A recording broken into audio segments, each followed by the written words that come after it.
Bienvenidos a Soy Violento, Soy Macabro podcast. Yo soy Ali. Y yo soy Dee. Y hoy Dee nos contará de un caso que sucedió en Milwaukee, Wisconsin. When is it an appropriate age to be convicted as an adult? Should it be determined by the criminal act itself or by the individual's mental stability? In 2022, a 10-year-old boy accessed his mother's lockbox and used her own weapon against her. Although there's testimony suggesting his actions were intentional, the court system is still deliberating whether convicting a 10-year-old child and sentencing him to a 60-year prison sentence is an appropriate punishment for his mother's death. This is a tragic case of Quiana Mann. Advertencia: la información de este caso puede ser desencadenante para algunos. Tenga en cuenta que algunos de estos casos pueden involucrar menores de edad, abuso, violación o violencia. Escuchen con precaución. Warning: the information on this case can be triggering to some. Please be advised that some of these cases may involve children, abuse, rape, and violence. Listen with caution.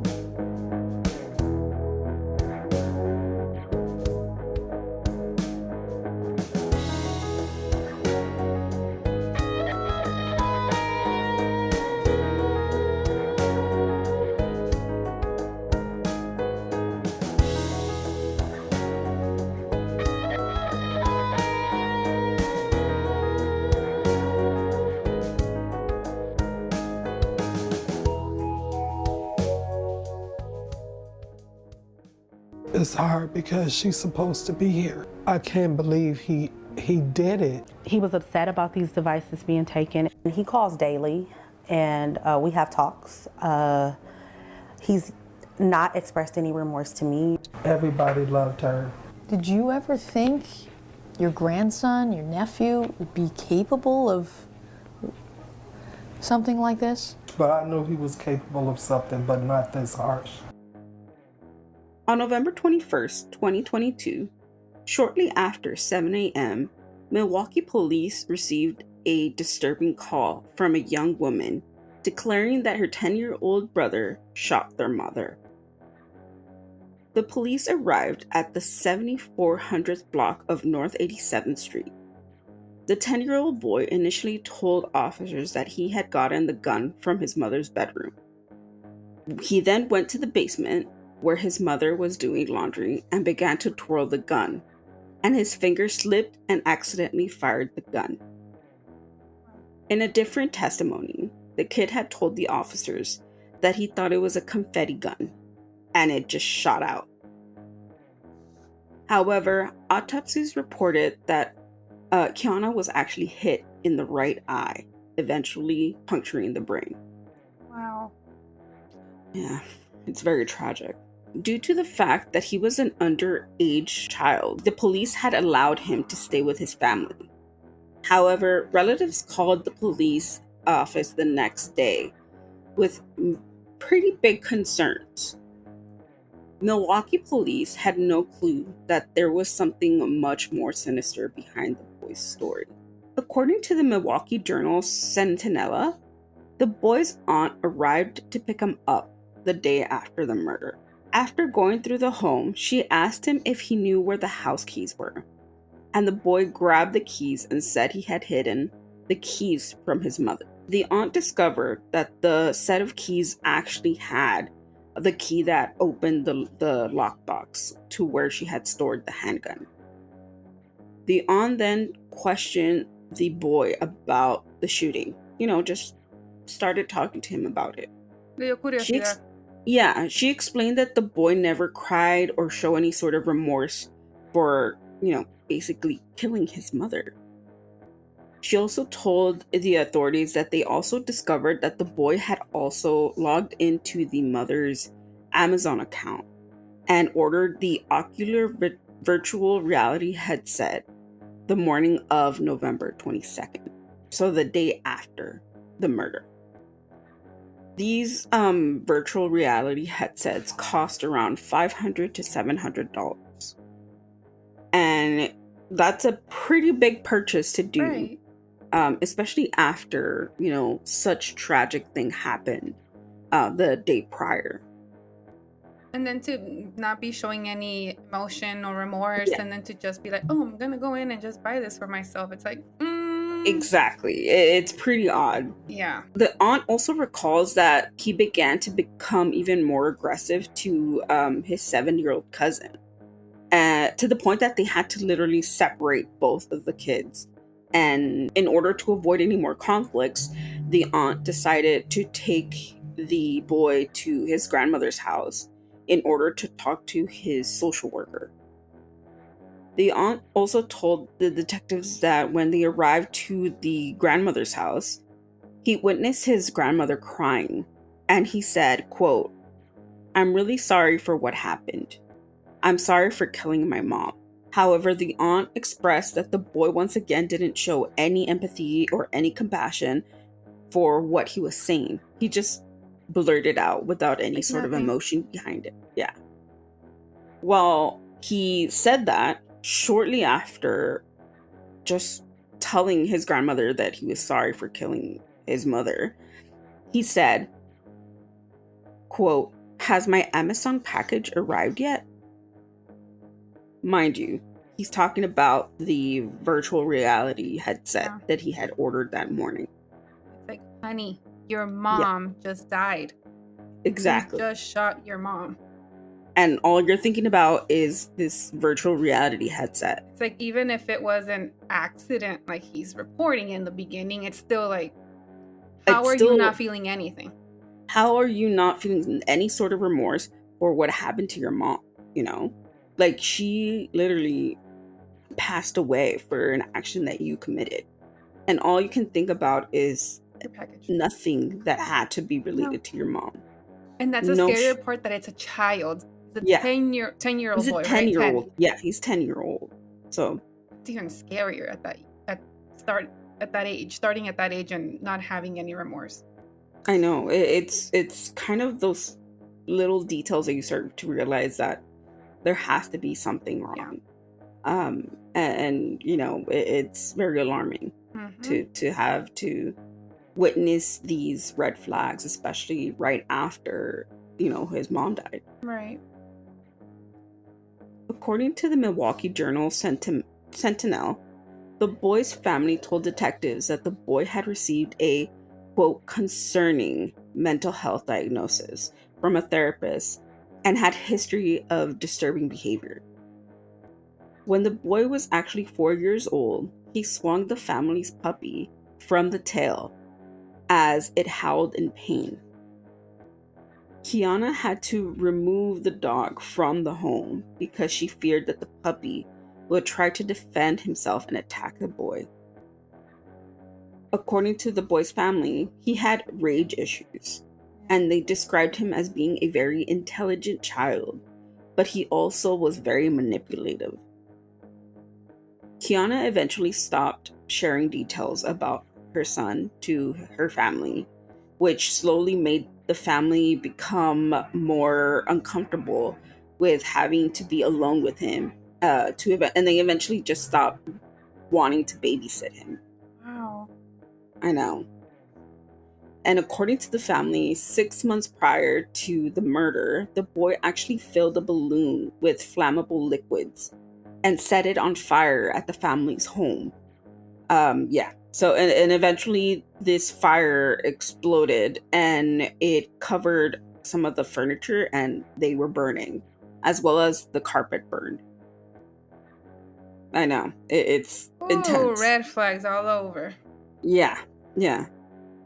When the family members would ask him why he did these things, he said, quote, "The 2 sisters told him to do it." Yeah. The family continued to question the boy, and he ended up telling them that he had 5 different imaginary people talking to him.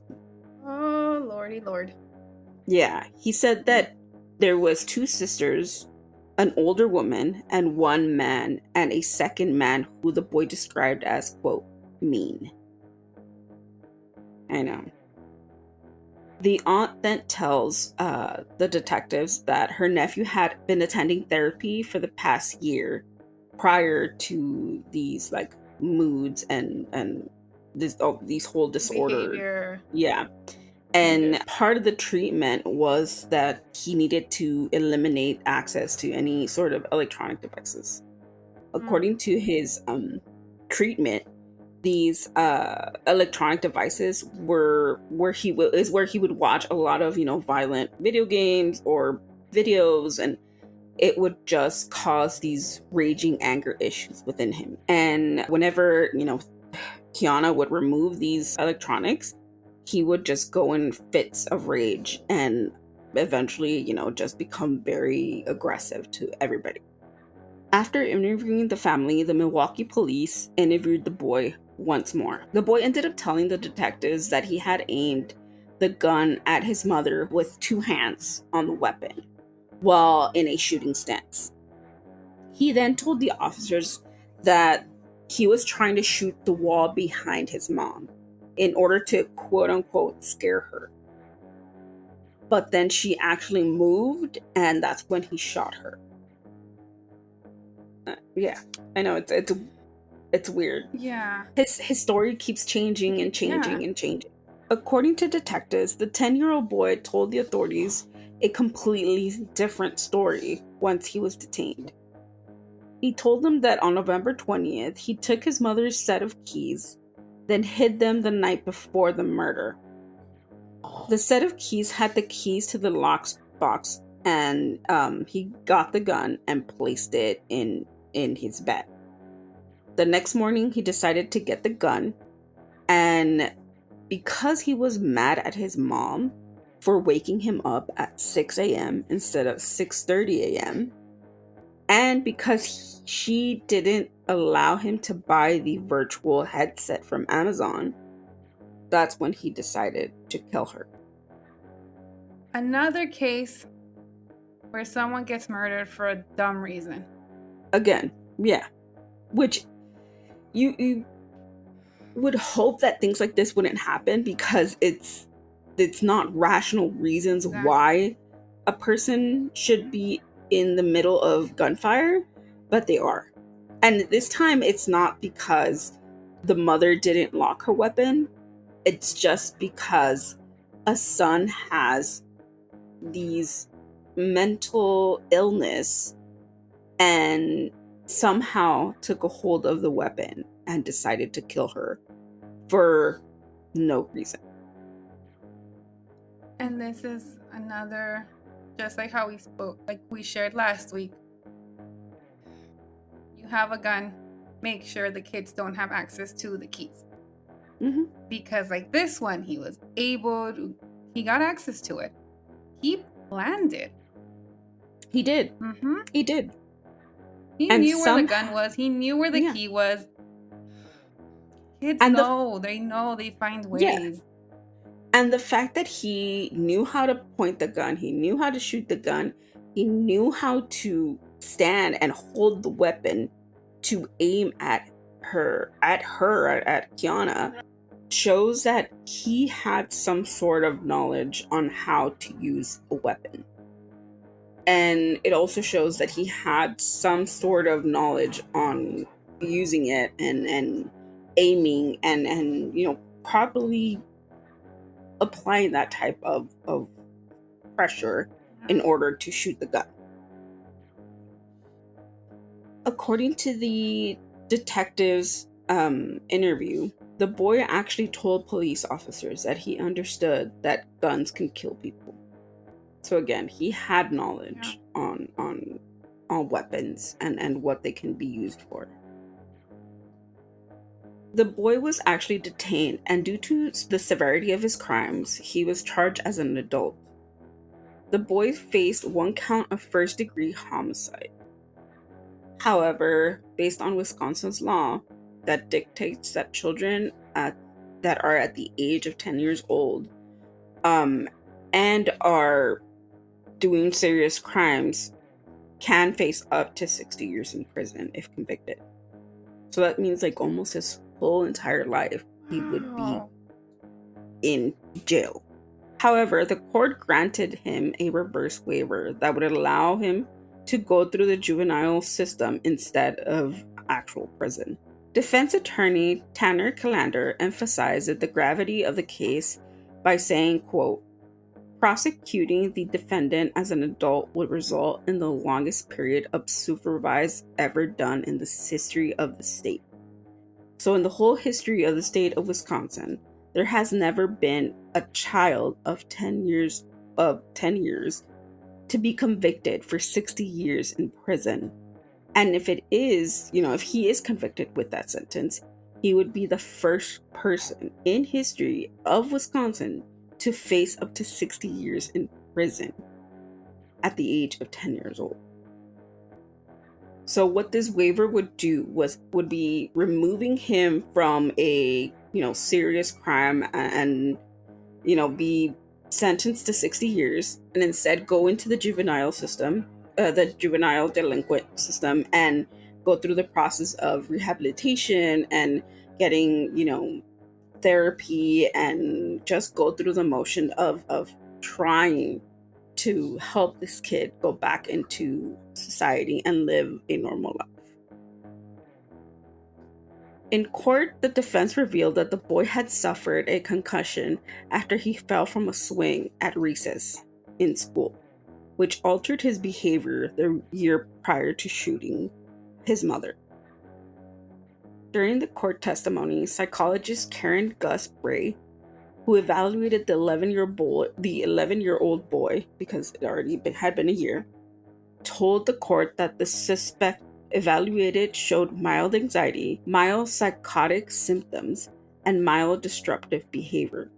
However, the suspect was psychologically sound, which means that he can go into court.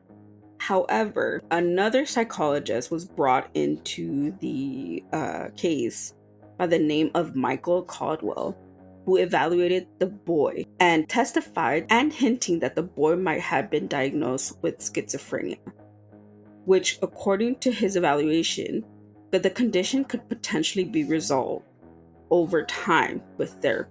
During questioning, they asked if the child could be rehabilitated with the juvenile system, in which Dr. Caldwell told the court, quote, yes, I'm very confident. His prognosis is very good. As of today, there hasn't been an update on any final sentencing, but the now 12-year-old boy is serving his sentence in the juvenile hall system, while his final court date has yet to be determined. He's 12 or 10 years old? Well, this had happened in Right. in 2022, so he was 10 at the moment that this happened. Then he was 11. 11, and now he's 12 years old. Right. Okay. Yeah. I'm just thinking, when you said that the other psychologist diagnosed him with schizophrenia, I'm like, that's a very young age to diagnose a child with that diagnosis. Yeah. Well, that's the thing in this specific case, there has been two psychologists going back and forth. Yeah, I can tell why. When it comes to his diagnosis and his evaluations. Mm-hmm.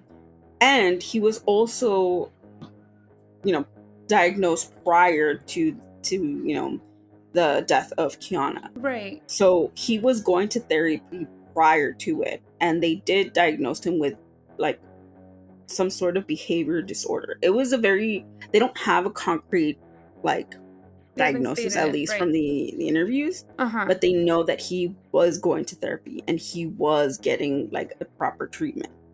But when he did the murder, there's these two psychologists aren't really coming with the same conclusion. Right. So based on all three psychologists, there's still no determination on what actually is going on. It'd be really interesting to look into that. Yeah. And I wish we knew more, but because he is a minor and because, it's still an ongoing case, there is no, the name was redacted, so we don't have a name for the child and we can't look further into it. There was a website that said the names of her children, but, based on the family and the respect that we have for the family, I decided not to mention the family's name. Right. But again, like they don't reveal anything else. It's just I'm just trying to think, if he was having this type of behavior at such a young age, swinging the dog, hurting the dog, and then starting a fire, he put the a liquid inside the balloon, right? Balloon, yeah, and popped the balloon and did an explosion, basically. Yeah, it's like, that's not curiosity. No. That is not a kid just being like, oh, what does this do? That is... Yeah. That is very intense behavior. Yeah. And the fact that, like, I'm wondering what treatment they gave him. I know. And based on, like, what the court said, that, he had an injury to his head a year prior to the murder, I'm still like, well, that still doesn't quite fit with the fact justify that everything else. Yeah. Before. Prior to him having that accident. Right. So I'm just like, there's still a lot of missing puzzles and a lot of missing details when it comes to this case. And the hallucinations, right? That he was like, that he had these 5 imaginary friends, and those do not sound like imaginary friends. No. I think that's why they said, that's why the other psychologist like, oh, schizophrenic, because he's hearing voices, but he's too young. Yeah. Yeah. And then also, he's in that age where he's using, technology and stuff. So we don't know, if he somehow found these, and decided to implement it into what he's doing.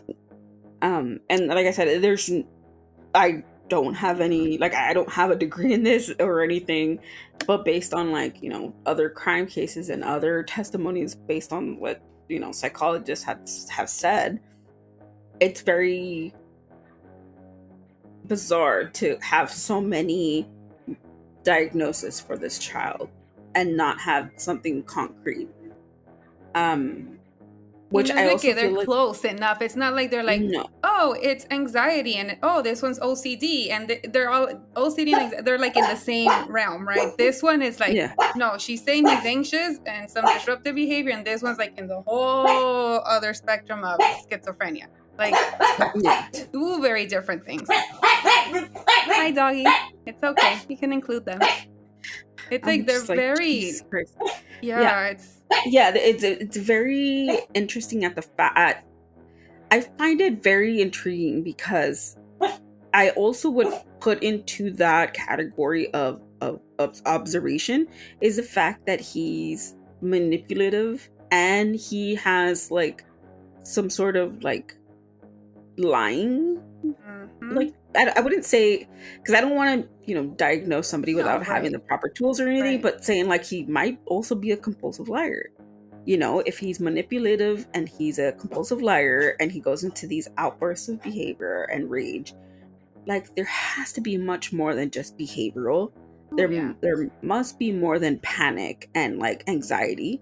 There has to be so much more. And even in clips of like the court, like you can hear his defense attorney talk about how he's not being verbal, he's not being like talkative, that he's like in his own world, in his own space. He doesn't even acknowledge the fact that they're talking about his mom being dead.